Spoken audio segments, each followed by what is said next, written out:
من قبلكم لما ظلموا وجاءتهم رسلهم بالبينات وما كانوا ليؤمنوا كذلك نجزي القوم المجرمين ثم جعلناكم خلائف في الأرض من بعدهم لننظر كيف تعملون وإذا تتلى عليهم آياتنا بينات قال الذين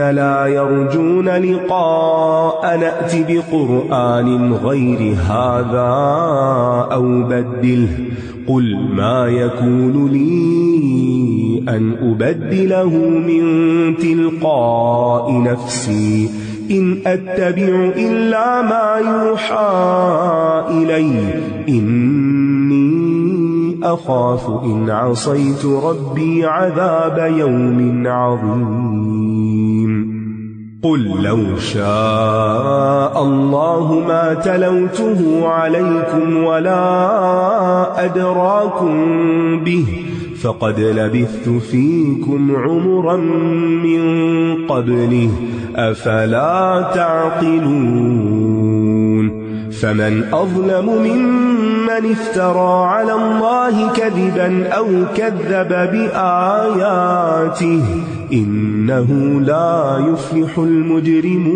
المجرمون ويعبدون من دون الله ما لا يضرهم ولا ينفعهم ويقولون هؤلاء شفعاؤنا عند الله قل أتنبئون الله بما لا يعلم في السماوات ولا في الأرض سبحانه وتعالى عما يشركون وما كان الناس إلا أمة واحدة فاختلفوا ولولا كلمة سبقت من ربك لقضي بينهم فيما فيه يختلفون ويقولون لولا أنزل عليه آية من ربه فقل إنما الغيب